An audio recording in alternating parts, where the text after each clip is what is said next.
চারজন ঘুরতে যাচ্ছি, তিনজন ইসলাম ধর্মের আর আমি হিন্দু ধর্মের। বলছে যে আজকে তো আমরা সবাই বোরখা পরে যাচ্ছি, তুই কেন অন্য ড্রেস পরবি, তুইও বোরখা পর। আমাকে নিয়ে কি তামাশা হচ্ছে?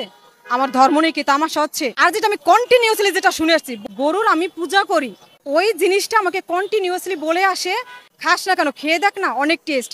2021 থেকে আজকে 2024 এই মধ্যে আমি যা শিকার হয়েছি, যেমন আমার হল হচ্ছে, যার পূর্ব নাম ছিল শেখ হাসিনা হল, বর্তমান নাম হচ্ছে মেবি জাহানারা ইমাম হল, এবং আমার কলেজ হচ্ছে হোম ইকোনমিক্স কলেজ, যেটা ঢাকা ইউনিভার্সিটির অ্যাফিলিয়েটেড। আর আমি বিএসসি থার্ড ইয়ারে পড়ি, ডিপার্টমেন্ট হচ্ছে ক্লদিং অ্যান্ড টেক্সটাইল।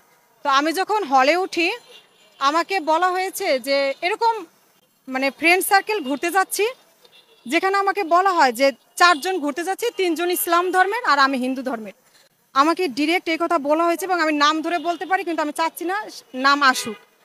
যে আমি চাই না যে মজার ছলে এই কথাটা আমাকে বলা হোক, কিন্তু আমি শুনেছি।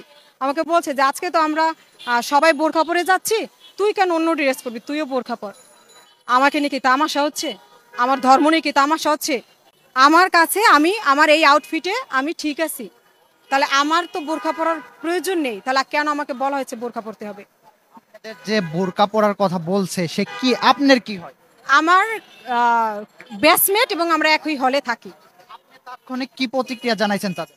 তখন আমি তাকে বলছি যে ঠিক আছে, আমি আজকে বোরখা পরবো, তোরা তিনজন বোরখা পরছিস, আমিও বোরখা পরবো।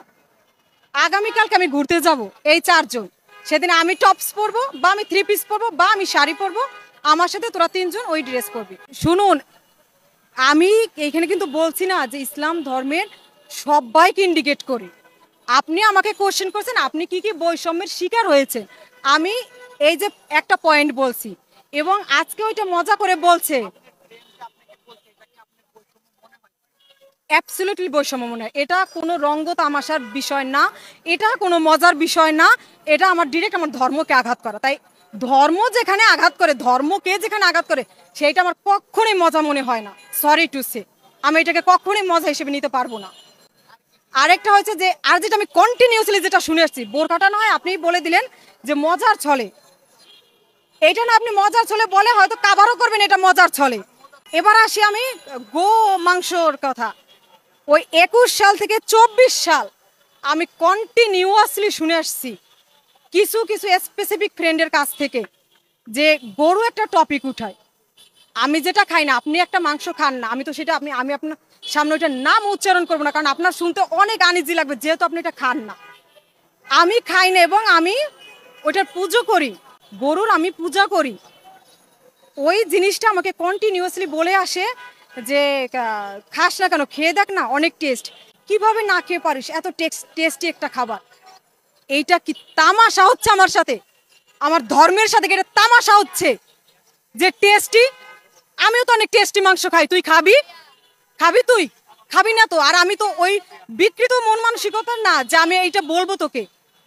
আমি রিসেন্ট একটা মেসে উঠছি, ওইখানে হচ্ছে ফিস্ট দেন, আমাকে বলছে যে তুমি কি গরুর মাংস খাও? আগে যারা ছিল তারা খেত, তোমার জন্য কিসের আনবো খাবারটা? আমি বলছি আপনি যে কোশ্চেনটা আমাকে করছেন এইটাই তো রং, আপনি আমাকে এই কোশ্চেনটা কেন করবেন, এই কোশ্চেনটা কেন আসবে এই জায়গায়? তো এইটা আমি বলেছি। তো এই যে কিছু কিছু কথা যা আমার প্রতিনিয়ত এই কথার সম্মুখীন হতে হয়, এবং কোথাও উত্তর দিয়ে আসি, কোথাও মনে হয় যে না এই জায়গা আমি অ্যাভয়েড করে যাই, অ্যাভয়েড করে আসি। যদি এই ভিডিওটা তারা দেখে থাকে, তারাও জানবে যে আমি কাদের উদ্দেশ্য করে বলছি। আমি তোমাদের কাছে বিনীতভাবে অনুরোধ করছি, কাউকে ধর্মের দিক থেকে আঘাত করবে না। যেটা আঘাত করে সেটাকে কখনোই মজা লাগে না, ওই মজা না। এই মজা কারোর সাথে করতে যেও না। আমার সাথে করেছো ঠিক আছে, যদি আগে কারোর সাথে করে থাকো প্লিজ রিকোয়েস্ট করব, তোমরা এই ধরনের মজা আর করিও না, এটা মজা না। বাংলাদেশে হিন্দু হয়ে জন্মগ্রহণ করাটাই কি অপরাধ? আমি যদি মজা করে কোনো মুসলমান ব্যক্তিকে বলি যে আসুন শুয়োরের মাংস খান, আমাদের বাড়িতে আজকে শুয়োরের মাংস রান্না হয়েছে, খুব ভালো রান্না হয়েছে, আসুন একসঙ্গে আমরা বসে শুয়োরের মাংস খাই, শুয়োরের মাংস মুসলমানদের জন্য হারাম, এটা জেনেও যদি আমি এই ধরনের মন্তব্য করি মজা করে, আর কি করে, বা কোনো মুসলমানকে দেখে মজা করে যদি আমি বলি জয় শ্রীরাম, তাহলে সেটা কি মজা হিসাবে তারা গ্রহণ করবে? অবশ্যই না। আমাকে আপনারা সাম্প্রদায়িক বলবেন, আমাকে উগ্র হিন্দুত্ববাদী বলবেন, আমাকে দাঙ্গাবাজ বলবেন, কিন্তু বাংলাদেশে যখন এরকম ঘটনা ঘটে, যখন বাংলাদেশে মুসলমানরা সংখ্যালঘু হিন্দুদেরকে গরুর মাংস খাওয়াতে চায়, বাংলাদেশে হিন্দু মা বোনদেরকে জোর করে বোরখা পরাতে চায়, হিজাব পরাতে চায়, তখন আপনারা কেন চুপ করে থাকেন? আপনারা কেন প্রতিবাদ করেন না? আপনারা কেন তাদেরকে সাম্প্রদায়িক বলেন না, উগ্র মুসলমান বলেন না? এখন আপনারা অনেকেই বলতে পারেন ওটা তো বাংলাদেশের ব্যাপার, বাংলাদেশের ব্যাপার নিয়ে আমাদের এত মাথা ব্যথা দেখানোর কি আছে? তাহলে বাংলাদেশে যখন ছাত্ররা আন্দোলন করছিল তখন এই রাজ্যের কমিউনিস্ট পার্টির কর্মী সমর্থকরা, বামপন্থীরা কলকাতার রাজপথে কেন নেমেছিল? ছাত্র আন্দোলন তো বাংলাদেশে হচ্ছিল, বাংলাদেশের ইস্যু নিয়ে হচ্ছিল। তাহলে এই রাজ্যে কেন সেদিন কমিউনিস্ট পার্টির কর্মী সমর্থকরা বাংলাদেশি ছাত্রদের সমর্থনে পথে নেমেছিল? আজকে কেন তারা পথে নামছে না?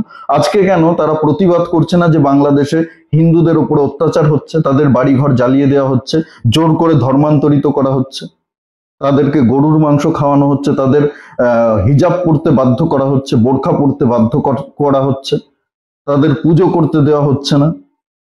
রাজপথে স্লোগান উঠেছে, লক্ষ লক্ষ মুসলমান পথে নেমেছে যে দুর্গা পুজো হতে দেব না। আজকে আপনারা কেন প্রতিবাদ করছেন না?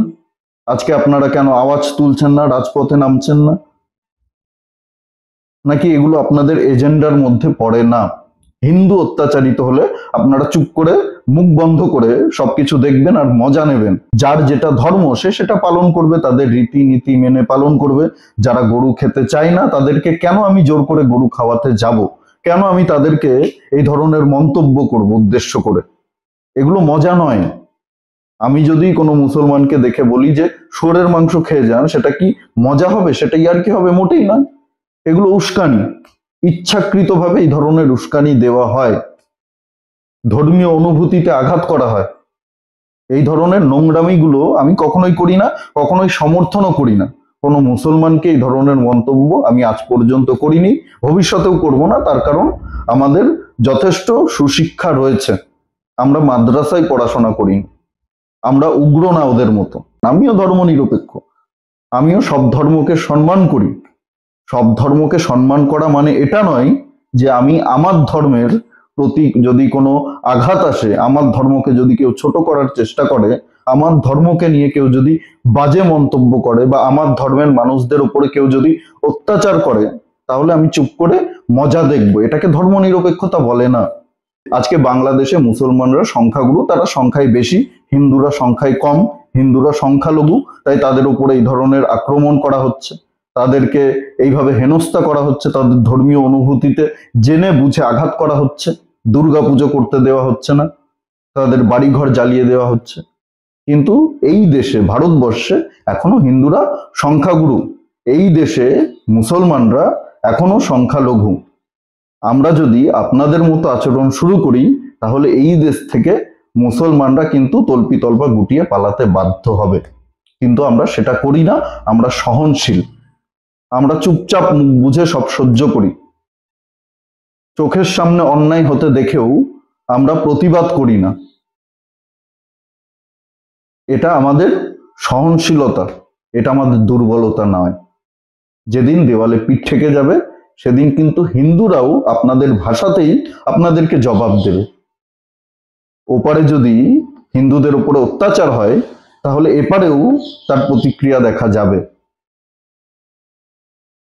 তাই কোনো কিছু করার আগে ভেবেচিন্তে করুন, জেনে বুঝে এমন হিংসার আগুন জ্বালানোর চেষ্টা করবেন না যেই আগুন বাংলাদেশ ছাড়িয়ে ভারতেও ছড়িয়ে পড়তে পারে। আর ভারতে যদি এই আগুন ছড়িয়ে পড়ে, এই হিংসার আগুন ছড়িয়ে পড়ে, তাহলে কিন্তু তার পরিণাম মোটেও ভালো হবে না। এটা মাথায় রাখবেন। ভিডিওটি ভালো লাগলে প্রচুর পরিমাণে শেয়ার করবেন, লাইক করবেন, কমেন্ট করে অবশ্যই আপনাদের মূল্যবান মতামত জানাবেন। আর জাগরণ বাংলা ইউটিউব চ্যানেলে নতুন হলে আমাদের চ্যানেলটি সাবস্ক্রাইব করে পাশে থাকবেন, পাশের বেল আইকনটি প্রেস করে দেবেন। আমাদের প্রতিটি ভিডিওর নোটিফিকেশন আপনার কাছে সবার আগে পৌঁছে যাবে। সবাই খুব ভালো থাকুন, সুস্থ থাকুন, আশেপাশে সবার খেয়াল রাখুন। জয় হিন্দ, বন্দে মাতরম, ভারত মাতা কি জয়।